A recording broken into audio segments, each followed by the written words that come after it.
Hey everybody, thanks for joining us today on Net Builders, the Entrepreneurs Network. We're having Drinking with Entrepreneurs today, and we got a guest host here, Josh Cruz. We hope to see more of him on this web series. So Cruz, introduce yourself. Hey guys, how's it going? Oh, sorry. All right, cool. Hey guys, my name is Josh Cruz. Actually, I go by Josh, but my name is Joaquin Cruz, and I am the owner of Cruz Imaging Solutions. And what my company is about is actually creating an interactive digital environment which can serve all kinds of industries, may it be from hospitality to pharmaceutical. I mean, you name it. Honestly, we are your one-stop shop to actually increase your viewership and everything else. Perfect. And I got to see a bunch of your work, and I have to say it is amazing watching that work and watching you bring these environments to life. We're definitely gonna put the link to your website in here, so then you guys, guys, viewers or listeners, you guys could check it out because it is amazing. I mean, if you thought that you've seen 3D building before, you haven't seen anything. The interaction is amazing. So yeah, we're happy to have you there today, Cruz. And we were just talking previously before we pressed the record button about entrepreneurs and their priorities. And yeah, I think that's a topic in a conversation that I think all of the viewers need to listen in on. And if you guys have any questions or if you have anything that you want to chime in, drop them in the comments. We would love to address them and talk about it even further. So what were we talking about? Priorities. Priorities. Yeah, Man, yeah. that's definitely a big topic, right? Yeah. I mean, so it's really interesting because, you know, you and I have obviously talked about the whole priorities deal, and you've actually been there for the majority of my journey into where I am right now. So you see me do all the do's and don'ts, more don'ts, I think, than anything else. You know, but priorities. So I mean, where should we start on priorities? I mean, there's so many. What are some of the fundamentals? Well, so a lot of I think the two biggest priorities that entrepreneurs don't realize that they really have to commit to is time and money. Time and money. You know, Yeah, I'm guilty of it a lot. I mean, I like to consider myself as a seasoned entrepreneur, but right. Yeah. Of course, but, of course. Time is my biggest problem because we all know as an entrepreneur, 6 o'clock it's not time to clock out. You don't clock out. You still got stuff to do. You know, I make my list every day of things that I need to get done. And then sometimes when 6 o'clock comes up, I grab a beer and I turn on my Xbox or turn on a movie. Of course. And then the next day, I punch myself in the face because there was 3 things on that list that I didn't get done. Exactly. And you know, I think one of the biggest things as an entrepreneur is that you have like this list, it's like a mountain of a list of things that you absolutely have to do, and you can just get distracted so easily, you know, and I think that's where the priorities really come into place. And you were saying that so it's time and money, you said? Yes, definitely money. Time and money for sure. So let's address time first. So I think so I actually have a really good story. So I actually have a friend of mine right now who's she is very much on the way to becoming a business owner. She got her LLC and she said, "Oh man, I'm just waiting to get my camera." And I'm like, "Oh, okay, so what's stopping you?" And she said, "Oh, well, I got to get my business credit card first, so that I can purchase what I need to." And I'm like, "Oh, okay, cool. So what else are you doing?" And she goes, well, I'm just waiting for my business card. Oh man. And I said, so you mean to tell me that there's nothing else you can do to support your business in the meantime? Oh man. I mean, there's so many things. And it's funny because she did mention that, oh, well, I even have a couple of people that want me to shoot their weddings, or or to do their portraits or whatever it is, right? And I was like, okay, cool. So how many more people? And she didn't really say anything. And I'm like, hey, listen, the one thing that you're going to recognize as a business owner is that there's always a task to be done, and you need to find them. Yes. Because there's always something that you can be doing. So when it comes to prioritizing time, if there is something, if you find yourself in a position where, oh, well, I'm just kind of waiting for this, or I'm waiting for that. Okay, while you're waiting on that, what else do you need to be doing? And I think a lot of people, that's kind of a hard concept to really grasp in general. And trust me, I've been mastering that as I go. It does take time, but at the same time, it takes somebody maybe who's been doing it for a little bit longer to tell that person. And I was more than happy to be that person to tell her that. Yeah, definitely. Yeah, definitely. I think that mentality comes from the traditional 9 to 5 thinking, because you're told at your job, 9 to 5, this is what you're supposed to be doing. These are the tasks that need to be done. And if you finish those tasks early, what are you doing for the rest of the day? There's no point that you going above and beyond and doing anything else. You're not going to get paid extra for doing anything extra. But a lot of entrepreneurs have to understand that you get out of your work or out of your business what you put into it. And one of the biggest things you can put is time. Your time. While you're sitting around waiting, that's one thing that I never accept for myself. What are you doing right now? Waiting for stop. You're not waiting for anything. Exactly. You're waiting for your business to fail is what you're waiting on. That's exactly what you're waiting for. Exactly. And success loves speed. Success loves speed. Yes. So if you find yourself waiting, stop. There's something you could be marketing. If I ever run into a day where I was supposed to be doing this, or something was supposed to be happening but didn't fall through, I'm going to the drawing board, because I know that there's some content that I could be making for my social media. There's some messages I could be sending out, and here's this, entrepreneurs. You never have nothing to do, because of the fact that even if you're waiting for business license, what you should be doing is building your network.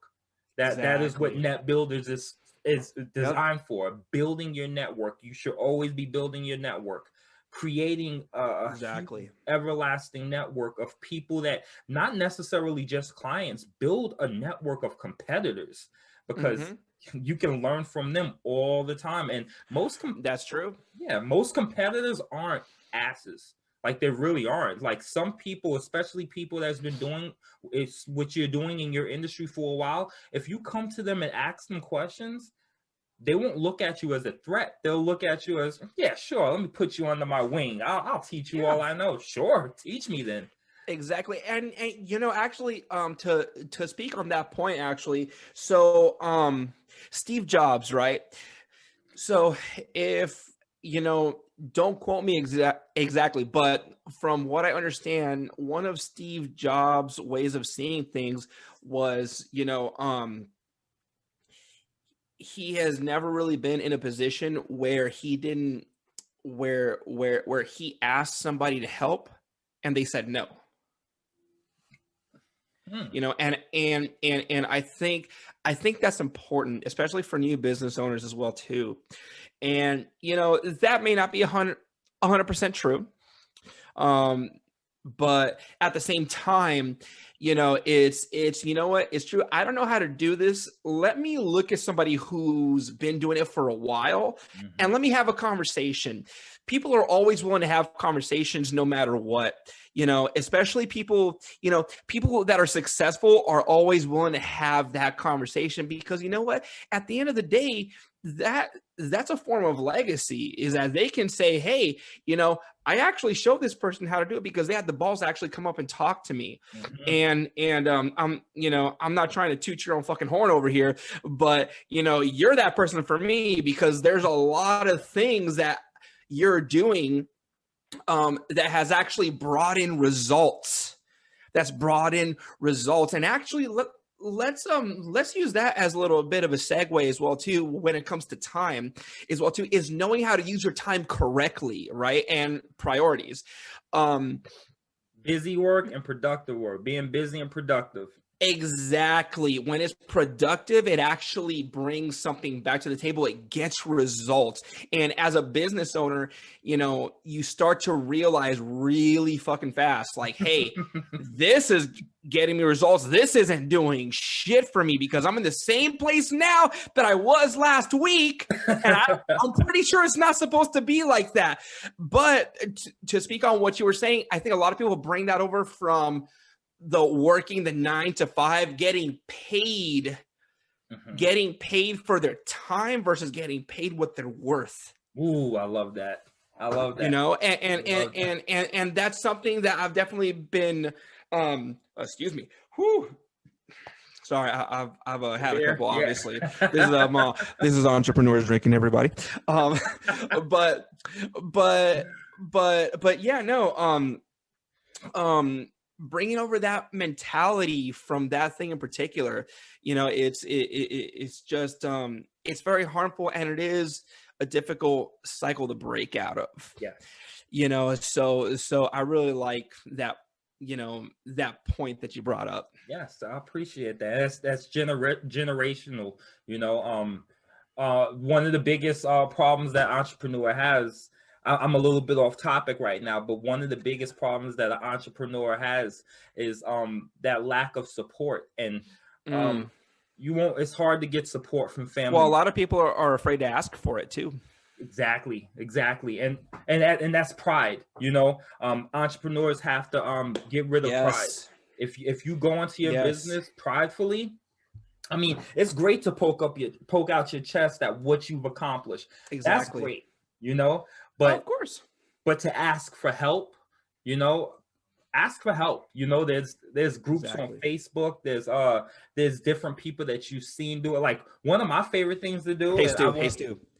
The self-made man is a myth. I agree.